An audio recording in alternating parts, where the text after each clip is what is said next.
Bien, chers amis, bonjour. Après cette brève introduction sur le livre Oroth du grand Rav Kook père, Rav Abraham Yitzhak Hakohen Kook, Oroth veut dire lumière en français.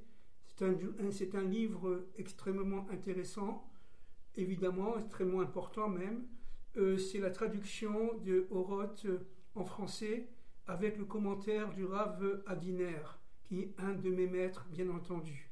Et après cette introduction, donc, nous allons commencer une série d'interventions sur le livre Oroth par rapport aux événements actuels, par rapport aux guerres actuelles et par rapport au plan de Dieu selon la fin des temps de l'histoire. Alors je suis à la page 19 du livre Oroth et je vais le plus succinctement possible, évidemment en quelques minutes, pour ne pas dire plus, je vais essayer de lire ce que dit le Rav Kook. Il a écrit cela, on répète, avant la Première Guerre mondiale, aux environs des années 1913, et nous allons essayer de commenter. Alors, le premier thème, c'est la terre d'Israël. Oroth, la terre d'Israël, les rapports entre le peuple et la terre. Alors, je vais lire et je vais me permettre de m'arrêter pour essayer de commenter quelque peu. La terre d'Israël, dit le Rav Kook, n'est pas un objet extérieur, une acquisition extérieure de la nation, un simple moyen de la rassembler et de la consolider physiquement, ou même spirituellement. La terre d'Israël est une pièce essentielle, reliée, dit le Rav Kook, à la nation par un lien vital, attaché par des qualités intrinsèques à sa réalité. C'est-à-dire que là, le Rav Kook touche un point absolument essentiel.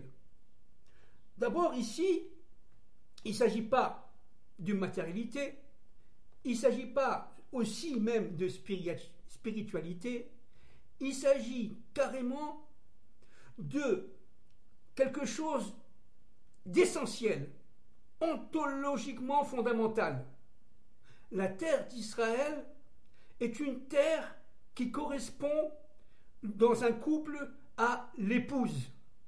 C'est-à-dire qu'elle est tout simplement en attente de son mari.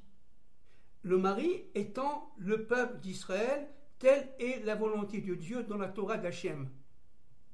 Maintenant, il est absolument fondamental de comprendre que la terre d'Israël est dans l'intériorité du couple Israël, terre d'Israël. C'est-à-dire que, en fait, la terre d'Israël a comme essence, bien sûr, de réunir le ciel et la terre, mais elle a comme essence de réunir l'extériorité, l'environnemental du monde universel avec l'âme d'Israël. Il faut bien comprendre que l'âme d'Israël est liée à la Torah d'Israël. La Torah d'Israël a été donnée par Moïse sous les ordres de Dieu, bien entendu. La terre d'Israël est donc liée directement à l'âme d'Israël, lui-même directement lié à l'âme de Moshe, à l'âme de Moïse.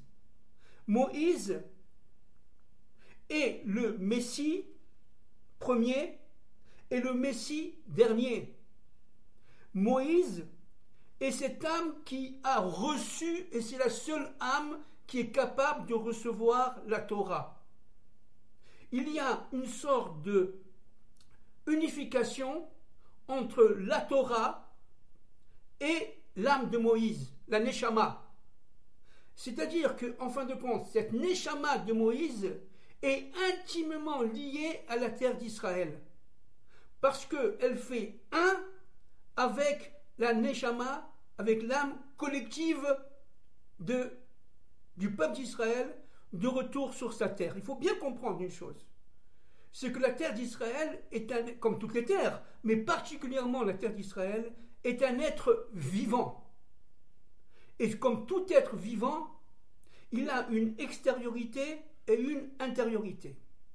Cette extériorité de la terre d'Israël est reliée aux civilisations, est reliée au système économique, est reliée aux structures vitales de la nation.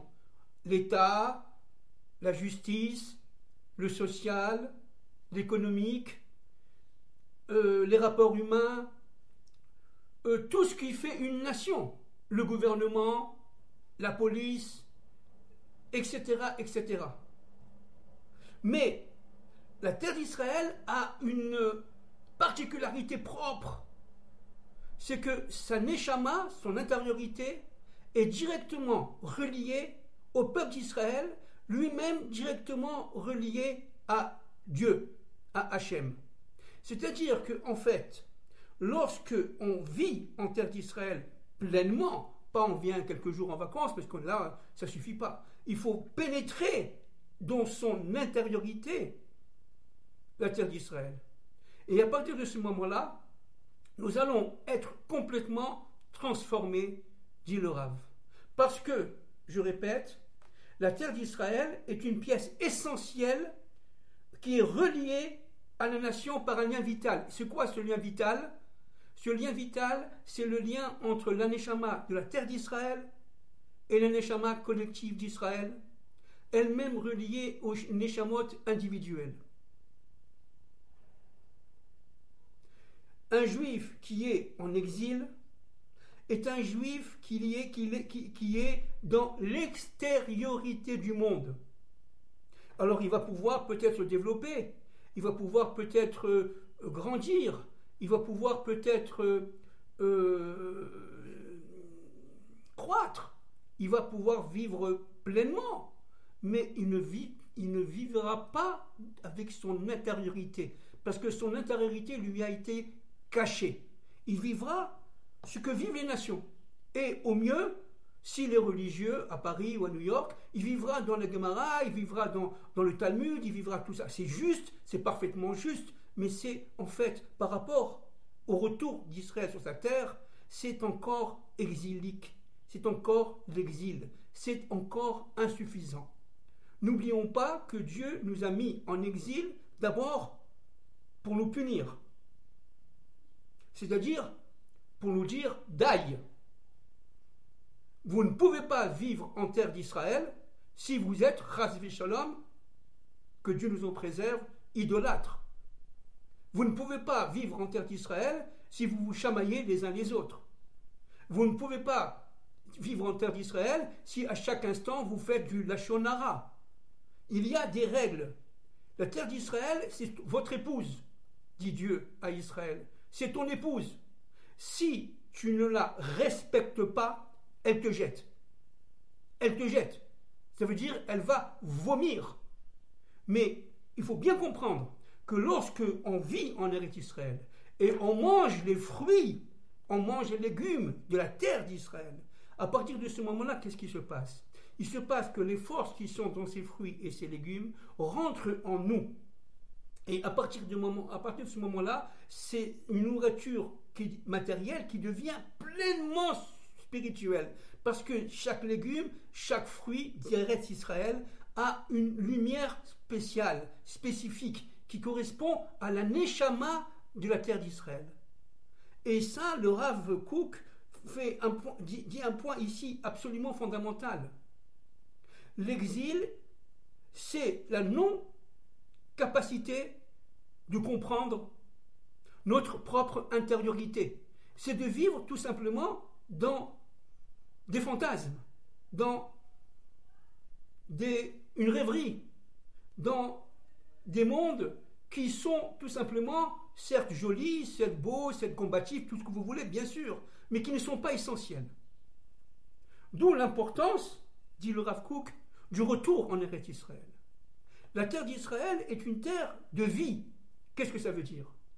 Ça veut dire qu'elle va tout simplement prendre racine à partir du peuple d'Israël dans la terre en toute liaison avec les forces spirituelles vraies, avec le ciel.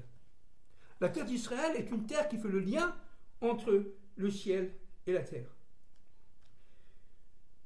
Maintenant, regardons ce que dit le Rav Kook à la page 20 du livre Oroth.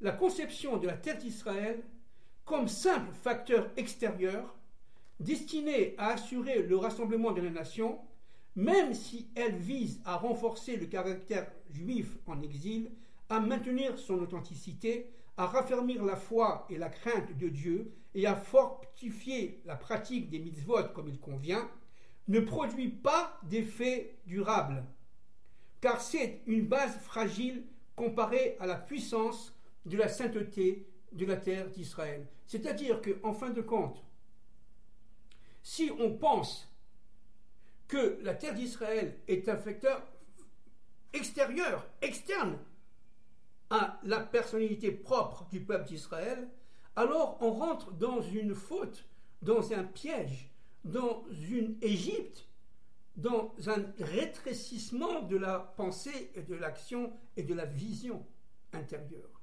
Parce qu'on a l'impression que certes, on est religieux, on est tout simplement proche de la Torah, en exil, bien sûr que c'est bon, bien sûr c'est parfait, bien sûr c'est magnifique, bien sûr, mais ce n'est pas suffisant. Parce que nous sommes dans le temps du retour. La terre appelle son époux pour donner des fruits. Et chaque pomme, chaque poire, chaque orange, chaque raisin, chaque date de la terre d'Israël a une existence propre. Ce n'est pas un simple élément nutritionnel. C'est un élément physique, naturel, qui possède en lui des étincelles de vie, des étincelles d'éclairage, des lumières, oroth, lumière.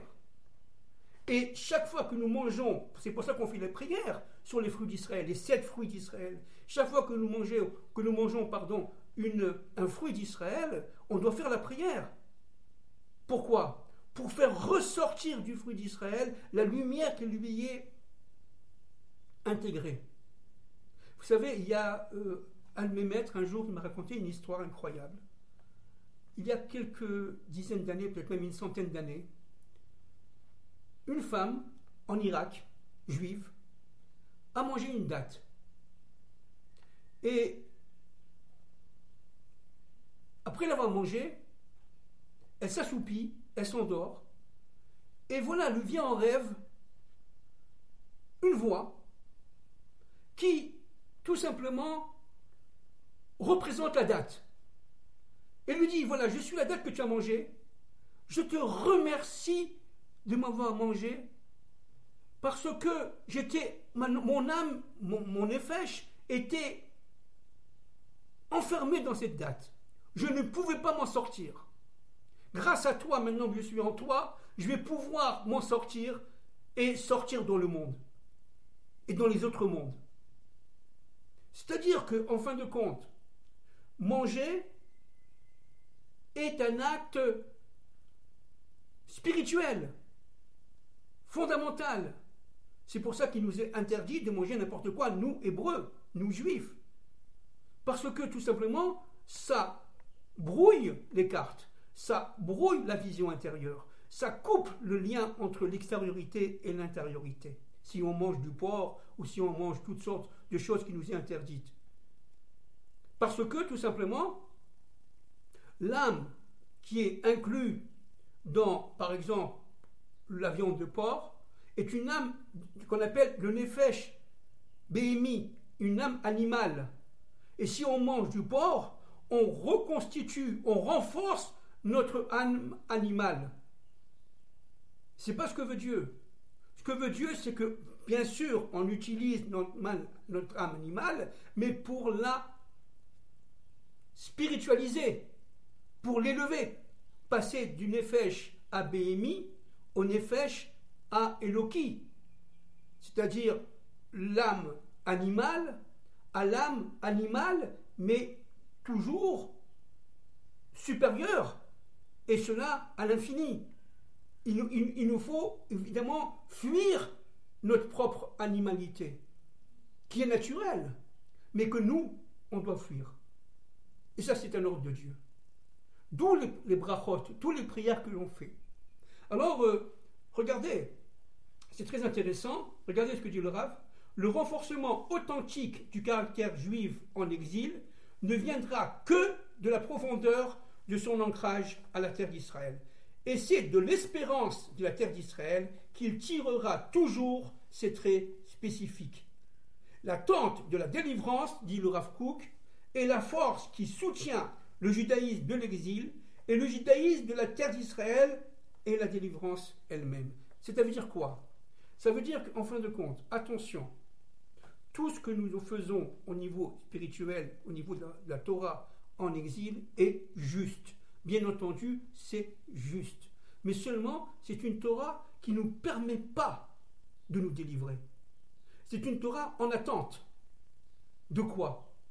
D'une Torah de la délivrance. Qui vient d'où? De la terre d'Israël. Alors le but de la terre d'Israël, c'est de faire, non pas de rejeter, chas v'shalom, tout ce qu'ont fait nos maîtres en exil. C'est tout juste. Tout ce qu'on a appris, la Gemara est juste, le Talmud est juste, et ça a été écrit à Babel, bien qu'il y a eu évidemment le Talmud de Jérusalem, mais ça a été écrit d'ailleurs à Tibériade. Mais tout ça c'est juste. L'histoire juive en exil est la volonté de Dieu. Mais attention, elle est toujours incomplète. Comme un époux qui ne s'est pas encore marié. Vous comprenez? Et l'époux qui ne s'est pas marié, dit la Gemara, est considéré tout simplement comme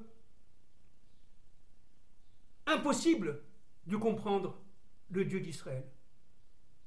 Un homme qui n'est pas marié n'a aucune possibilité de connaître le Dieu d'Israël. Pourquoi? Parce qu'il ne fait pas l'union des contraires. Et en rentrant dans la terre d'Israël, alors on va tout simplement faire, disons, potentiellement, progressivement, avec un travail intensif, mais c'est le travail qui est de vie, un travail réalisé pour vivre et non pas pour mourir. L'exil est lié à la mort. Le retour d'Israël sur sa terre est lié à la vie. Maintenant, qu'est-ce que ça veut dire cela? Ça veut dire que, en étant en exil, on doit toujours, individuellement, comme collectivement, vouloir revenir en terre d'Israël. Les Juifs en exil vivent au mieux, pour ne pas dire dans un état d'assimilation grave, mais pour ceux qui sont, disons, fidèles à la Torah d'Israël, ils vivent en communauté. C'est le communautarisme refermé sur eux-mêmes. Entre eux, ils vont à la synagogue entre eux et ils veulent se séparer malgré tout au niveau spirituel des non-juifs. Mais s'ils n'ont pas cette flamme intérieure de retour en Eretz Israël, dit le Rav Kook, alors ils ont raté le coche. C'est comme un célibataire qui ne connaît pas sa femme. Ils ne connaissent pas Dieu. Ils essayent, ils pensent connaître, mais ils ne connaissent pas. Pourquoi? Parce que Dieu réside en terre d'Israël. Dieu réside dans le Mishkan à Jérusalem. Qu'on le veuille ou qu'on ne le veuille pas. Alors, on peut donc voir, ça c'est le commentaire du Rav Aviner que je vais citer, on peut donc voir la terre d'Israël de deux manières.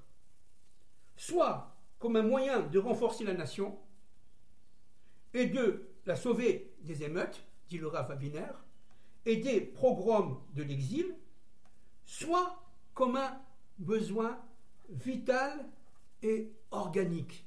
Alors c'est vrai que l'élan primordial des premières aliotes, que ce soit au niveau du temps du Bilou dans les environs de la fin du 19e siècle, 1882-83, était dictée d'abord, avant tout, par un besoin de survie physique, de se sauver de la souffrance, de la douleur, des émeutes, des pogroms. C'est vrai. C'est vrai, beaucoup d'Israéliens ont quitté Auschwitz et se sont réfugiés en Eretz Israël en 1945-46. C'est vrai. Mais, dit le Rav Aviner, il y a une autre manière, n'est-ce pas, de vivre la terre d'Israël. C'est un besoin vital et organique. Je dis bien, je cite le Rav, organique.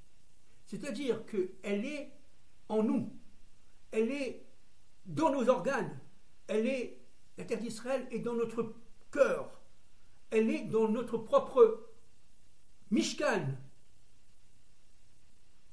c'est-à-dire dans notre propre temple spirituel, intérieur. Mais s'il n'y a pas la lumière, si on est très bien en Égypte, si on parle, on étudie la Gemara, on étudie tout ce que vous voulez, avec des grands rabbinim, il n'y a aucun problème. On n'a aucune idée vraiment véritable de ce qu'est le Dieu d'Israël. Parce que pour cela, il faut faire son aliyah. D'où le mot aliyah, monter. Il faut monter. Et la terre d'Israël, où réside la Shrina aujourd'hui, à notre époque, eh bien, nous permet d'être nous-mêmes, nous permet d'être féconds. Vous comprenez? Alors, je cite le Rav Aviner, page 20. Ce sont deux besoins complètement différents et l'homme réagira de manière très différente, selon que son voisin essaie constamment d'empiéter sur une pièce de son appartement ou qu'il essaye constamment d'importuner sa femme. Dans le premier cas, il préférera peut-être renoncer à une pièce en faveur du voisin. Bon, c'est un exemple qu'il prend, n'est-ce pas? Car 6 pièces dans la tranquillité valent mieux que 7 pièces dans le conflit. Ok, c'est-à-dire que dans cette métaphore, dans cet exemple, le Rav dit, oui, c'est évident, si on est dérangé en exil, et si on est dérangé à Paris, aujourd'hui, avec l'antisémitisme, avec le nazi-islamisme, etc., bon, il faut partir. Ça, c'est un premier niveau, d'accord? Mais le deuxième niveau, n'est-ce pas, il est impensable, dit le Rav Aviner, que l'homme renonce à sa femme en faveur du voisin. Même pas un seul instant. C'est-à-dire que, en fin de compte, la terre d'Israël, elle n'est pas négociable, dit le Rav Aviner. Elle n'est pas interchangeable. Elle est unique. Elle a été créée par Dieu à Bereshit pour le peuple d'Israël. Pourquoi? On le sait, nous. Parce que le peuple d'Israël a une mission spécifique qui est la sienne, de faire le lien entre le ciel et la terre, de glorifier la présence divine dans ce monde à partir de Jérusalem, de glorifier la Malchout, le trône de Dieu dans ce monde. Dieu est partout, on ne va pas le répéter. Et donc, que dit le Rav Aviner ici? Car il s'agit d'un lien vital par lequel mon épouse m'est liée, parce que c'est la seconde moitié de mon âme. La terre d'Israël, et c'est la seconde moitié de l'âme collective et individuelle de chacun d'entre nous. Vous comprenez? C'est pour ça qu'on vient avec ferveur en Eretz Israël, parce qu'on a fait le travail intérieur, parce qu'on a cette lumière allumée, on vient avec ce qu'on dirait une espérance, une idéologie, on s'est fait tout un monde, puis on arrive et on voit que ça ne correspond pas au monde qu'on a bâti en nous. Mais pourquoi? Parce qu'il y a une dynamique nationale, une dynamique collective et une dynamique individuelle. Alors, il est évident que c'est comme dans tout couple. C'est dans tout couple et toute vie conjugale.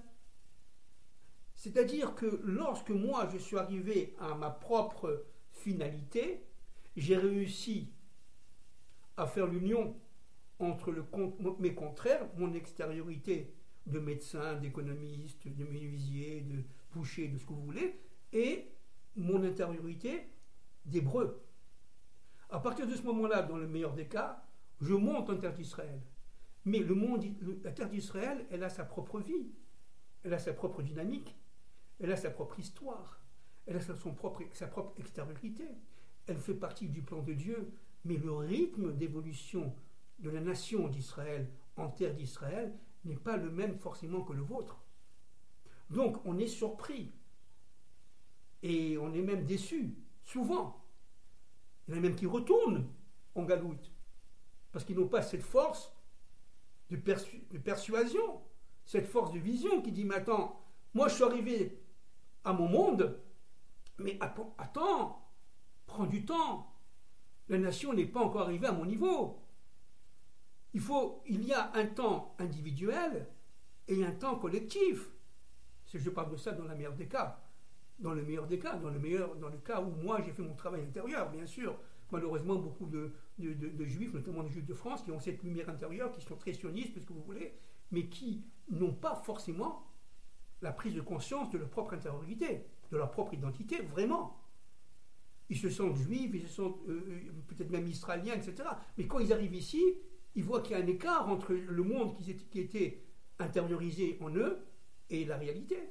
C'est tout à fait normal, puisque la dynamique de l'histoire nationale n'est pas votre dynamique individuelle ou familiale.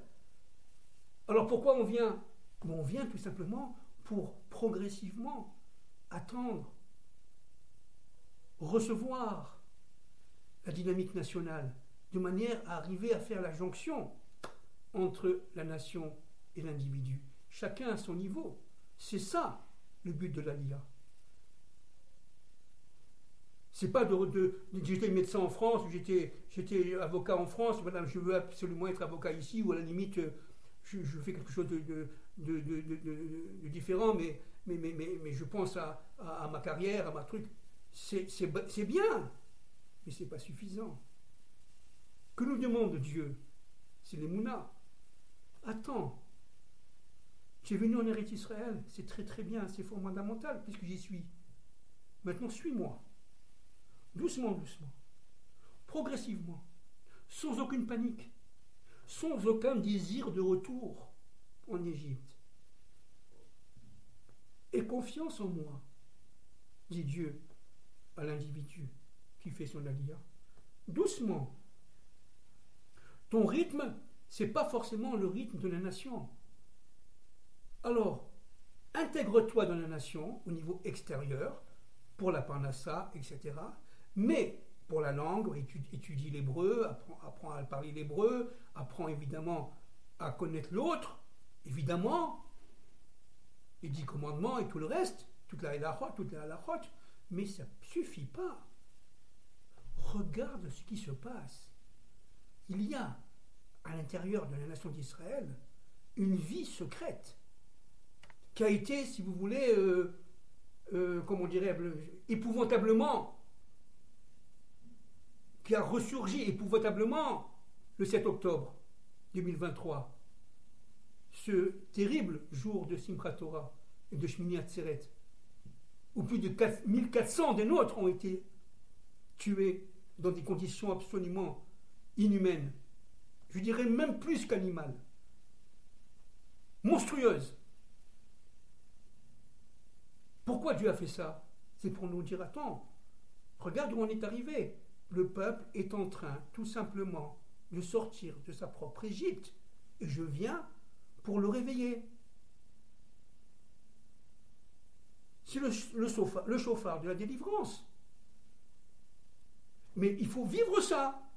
Si vous vivrez ça à Paris ou à New York, vous ne vivez pas ça. Vous êtes dans l'extériorité. Voilà, c'est un exemple que je donne, n'est-ce pas? Mais tout est comme ça en Eretz Israël. Tout est comme ça. Tout prend son sens. Il faut venir à son propre rythme, s'adapter selon ses capacités, les capacités de chacun, et s'intégrer à la nation d'Israël, dit le Rav Kook et dit le Rav Shlomo Aviner. Parce que la nation d'Israël, liée à la terre d'Israël, c'est votre épouse. Et donc il faut tout simplement apprendre à l'aimer. Apprendre à tout simplement, j'allais dire, s'accoupler. Et pourquoi? Parce que l'accouplement est lié directement à la fructification. Et là, vous allez, avec la tête d'Israël, votre épouse, d'accouplement en accouplement, transmuter, vous transformer profondément. Alors c'est vrai que c'est difficile. Pourquoi? Parce que les forces d'en bas ne vont pas vous laisser faire. Tant que vous êtes tranquille de l'extériorité, ils vous laisseront. Mais tant que vous venez en Eretz Israël et vous cherchez le Hémet, la vérité, alors là, les forces négatives vont tout faire pour vous empêcher. Alors c'est un combat, mais c'est un combat dont nous savons que nous sommes déjà vainqueurs, avant même de commencer, si on a l'émouna d'Hachem, si on est véritablement relié à Kadosh Baruch Hu. Regardez ce que dit le Rav Aviner pour finir cette introduction, cette première partie. Le prophète dit à ce propos, en parlant de Jérusalem, tu ne seras plus appelé la délaissée, et la terre ne sera plus appelée solitude, car toi tu seras appelée celle que j'aime, et la terre est ta terre, l'épousée, car le désir de l'Éternel est en toi, comprenez, et la terre sera possédée. On possède la terre d'Israël comme, entre guillemets bien entendu, on acquiert par le Kinyan sa femme. Il faut posséder la terre d'Israël. Elle se donne à vous. Car le désir de l'Éternel est en toi, et la terre sera possédée. Comme le jeune homme s'unit à la Vierge, tes enfants s'uniront à toi, et ton Dieu se réjouira de toi, de la joie de l'époux avec son épousée. Isaïe, prophète Isaïe, bien sûr, 62, paragraphes 4 et 5. Alors, vous comprenez bien que la terre d'Israël n'est pas uniquement une terre d'extériorité, c'est une terre qui possède sa propre dynamique de l'histoire. Par exemple, elle va, en quelques dizaines d'années, passer par différents systèmes économiques, structures économiques, idéologies économiques, par exemple le communisme dans les années 48-50, le socialisme dans les années 69-70, le capitalisme dans le début des années 80, on dirait aujourd'hui, bon c'est un mot que j'aime pas, l'ultralibéralisme aujourd'hui, voire même l'universalisme aujourd'hui. Au niveau économique, on le voit très bien. La terre d'Israël possède dans son extériorité, en petit, l'extériorité des nations. De manière à ce que chacun, qui était russe dans le communisme, qui était capitalisme en Amérique, qui était socialiste, par exemple en France, ou en Belgique, ou je ne sais pas où, eh bien se retrouve en Eretz Israël, dans les mêmes conditions extérieures. Je parle au niveau idéologique, je parle au niveau systémique, mais tout en vivant l'accélération et la dynamique de la nation d'Israël sur la terre, on voit que ce que la France a fait, par exemple, en 200 ans, première, deuxième, troisième révolution industrielle, Israël a fait en 40 ans. C'est-à-dire que le rythme de maturation en terre d'Israël est infiniment plus rapide que le rythme de maturation dans un autre pays comme la France, voire même comme l'Amérique. Mais pourquoi?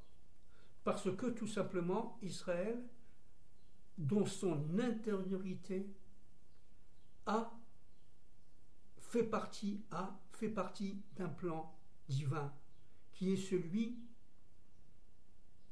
du Messie. Et le Messie doit arriver à un certain temps, selon la volonté divine, mais il arrive à un moment de maturation de la terre d'Israël, de la nation d'Israël. La terre doit donner des fruits. Le Talmud Sanhédrin, la terre va tout simplement accueillir les nouveaux immigrants. Il va y avoir évidemment des structures établies, l'agence juive, etc. Mais il va y avoir aussi et surtout un travail intérieur qui doit être accompli pour pouvoir comprendre l'évolution des sociétés à l'intérieur de la terre d'Israël. Communisme, socialisme, capitalisme, ultracapitalisme, universalisme, etc., etc., etc.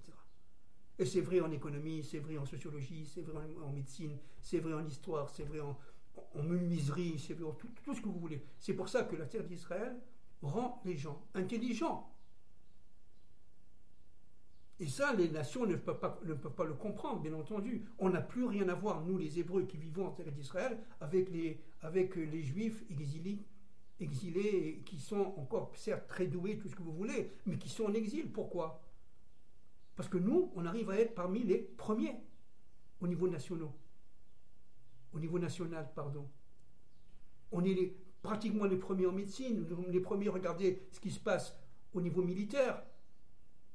Aucune armée au monde ne peut faire ce qu'a fait Tsahal à Gaza. Aucune. Y compris l'armée américaine.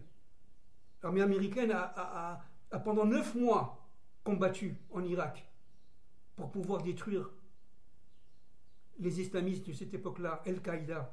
Combien ils étaient Al-Qaïda ? Ils étaient à peine 5 000 hommes, 10 000 hommes peut-être au maximum. 9 mois ils ont mis. C'est-à-dire que véritablement nous avons une force. Elle vient d'où cette force ? Elle vient de nous-mêmes. C'est la force de Dieu qui est en nous. C'est pour ça qu'on est imbattable, qu'on le veuille ou qu'on ne le veuille pas. Alors je finis ici, s'il vous plaît, ici, en citant le Rav Aviner sous la forme de conclusion de cette intervention. La terre d'Israël n'est pas un objet extérieur, une acquisition extérieure de la nation. Il serait même permis, en cas de nécessité, de vendre à des non-juifs un simple moyen de la rassembler et de la consoler physiquement. C'est-à-dire qu'en fin de compte, si ce n'est que l'extériorité, alors qu'on soit en Eretz Israël ou qu'on soit ailleurs, c'est pareil. Si le gouvernement américain nous protège, eh bien, on peut rester en Amérique. Il y a un mauvais pharaon qui est là, il y aura un bon pharaon qui va venir. Donc, on attend le bon pharaon, on est très bien en Égypte. Le Rav Aviner dit pas du tout, c'est pas ça du tout. Pas du tout. Pour que le peuple d'Israël puisse vivre, il faut qu'il retourne sur sa terre de vie. Et la terre de vie est, par définition, la terre où réside la divinité, la Shrina, à partir de Jérusalem, où il y aura le 3e temple, où il y aura effectivement, dans des souffrances, dans des combats, bien entendu, parce que le mal ne va pas se laisser faire, bien entendu. Mais quoi que nous sommes arrivés maintenant à la fin du processus, mais il faut absolument tenir le coup de manière à pouvoir tout simplement réaliser la volonté divine, c'est-à-dire être attaché, et là je cite le Rav Aviner, par un lien vital, ontologiquement vital, attaché par des qualités intrinsèques intérieures à la réalité environnementale. Merci beaucoup.